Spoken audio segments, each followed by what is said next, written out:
ఇదే యోహాను రాసిన మొదటి పత్రిక 4:20 రాశాడు చూడండి. ఎవడైనను నేను దేవుణ్ణి ప్రేమించుచున్నానని చెప్పి తన సహోదరుణ్ణి ద్వేషించిన ఎడల అతడు అబద్ధికుడు. ఇది కూడా బైబిల్లోనే ఉంది, ఇది కూడా బైబిల్లోనే రాసిన మాట. నా మాటలు గమనించాలి. ఎవడైనను, వాడు యేసుని నమ్మినోడా, యేసుని నమ్మనోడా, ప్రార్థనకు వచ్చేవాడా, ప్రార్థనకు రానివాడా, పాటలు పాడేవాడా, పాటలు పాడనోడా, సంఘ పెద్ద కాదా, ఇవన్నీ పక్కన పెట్టి ఎవడైనను, వాడు ఐకులస్తుడా, నిమ్మన జాతోడా, మధ్య తరగతోడా, ఎవడైనను, వాడు యేసు నమ్ముకున్నాడా, యేసు నమ్ముకోలేదా, ఎవడైనను అని ఉంది బైబిల్లో. ఎవడైనను, మళ్ళీ చదవడం మాట అది. ఎవడైనను నేను దేవుణ్ణి ప్రేమిస్తున్నానని చెప్పి తన సహోదరుణ్ణి ద్వేషించువాడు ఏమన్నాడో అబద్ధికుడు అని ఉంది బైబిల్లో. సో ఇది కూడా నేను రాసిన మాట కాదు. కొంతమంది నేను ప్రసంగం చేస్తే ఏమనుకుంటా తెలుసా, ఒరే తిమోతి గారు చెప్పే మాటలు బైబిల్లో ఉన్నాయా? ఏలు పెట్టి చదువుకో, ఇక్కడ ఉన్న మాటే చెప్తున్నాను నేను. నువ్వు మారితే నీకే కలిసి వద్ది, నువ్వు మారితే నాకేం కలిసి రాదో, నువ్వు యేసుప్రభుని నమ్ముకుంటే నాకేం కలిసి రాదో. నువ్వు యేసు నమ్ముకుంటే నువ్వు పరలోకంలో ఉంటావు, యేసును నమ్ముకోకపోతే ఆరని అగ్నిగుండంలో ఉంటావు. అదే రాశాడు ప్రకటన గ్రంథంలో. నా మాటలు మీరు వింటున్నారు, చూడండి ఏం రాశాడో. ఎవడైనను దేవుణ్ణి ప్రేమిస్తున్నానని చెప్పి ద్వేషిస్తే, మత్తయి సువార్త 5వ అధ్యాయానికి రండి. సహోదరుని చూసి ద్రోహి అంటే చాలట, నరకానికి పోతాడంట. ఏమండి ఇవన్నీ మనం ఎప్పుడు ధ్యానం చేస్తాం? ఇవన్నీ నువ్వు ఎప్పుడు వింటావు? ఏదో ప్రార్థనకు వచ్చి చప్పలు కొడితే పరలోకం పోతావా? లేదే, బైబిల్లో అలాంటిది లేదే. చూడండి ఒకసారి మత్తయి సువార్తలో 5వ అధ్యాయంలో 22వ వాక్యాన్ని చదువుదాం రండి.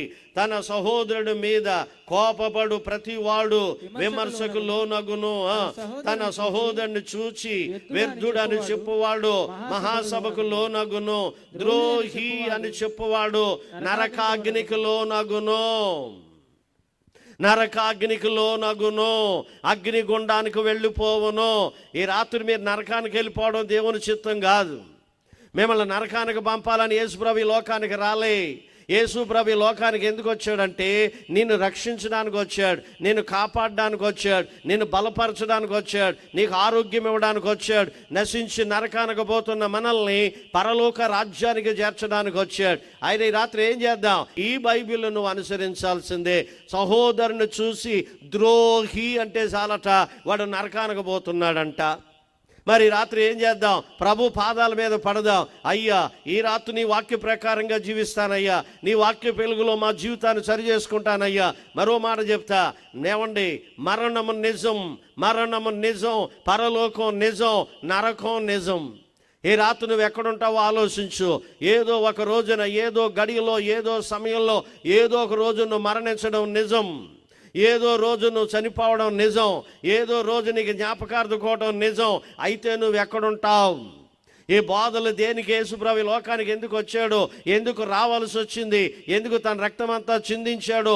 ఎందుకు సిలువ మోసాడంటే ఖచ్చితంగా నువ్వు పరలోకం చేరాలని. కానీ యేసుప్రభు నమ్ముకున్న నీలో మార్పేది.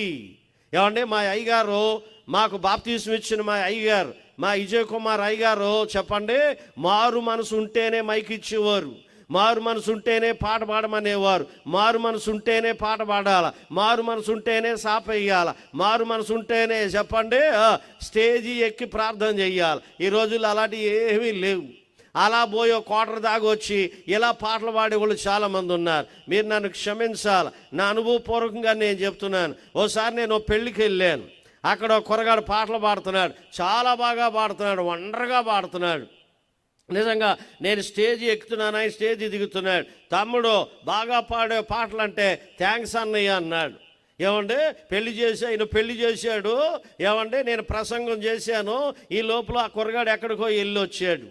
ఈ లోపల ఆ పెళ్లి చేసే పెద్ద ఆయన అన్నాడు, సహోదరుడు వచ్చి ఓ పాట పాడతాడు అన్నాడు. ఇంత ముందులాగా ఆయన పాడతాలే, ఊగుతున్నాడు, మనిషి ఊగుతున్నాడు. తమ్ముడు అన్నాను నేను, అన్నయ్య నీకు అర్థం అయ్యింది, నా పరువు దీకు అన్నాడు. ఈ లోపల ఎక్కడికి వెళ్ళి వచ్చాడో మీరు నాకు చెప్పాలా?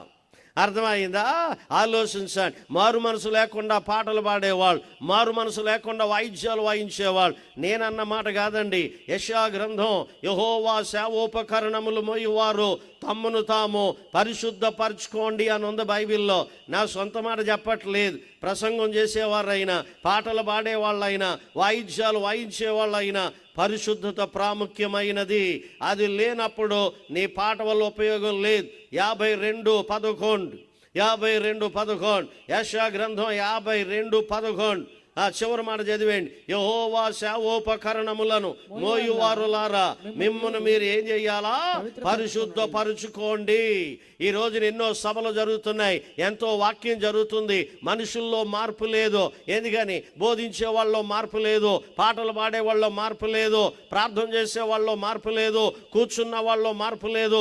దేవుని కార్యాలు ఆగిపోయాయి. ఈ రాత్రి అయినా ఏం చేద్దాం? సరి చేసుకుందాం. ఎవరో పరిశుద్ధులం కాదు. మరలా ఆయన సిలువ ప్రేమ దగ్గరకు వద్దాం, యేసు పాదాల దగ్గరకు వద్దాం. నేను 2 మాటలు చెప్పాను.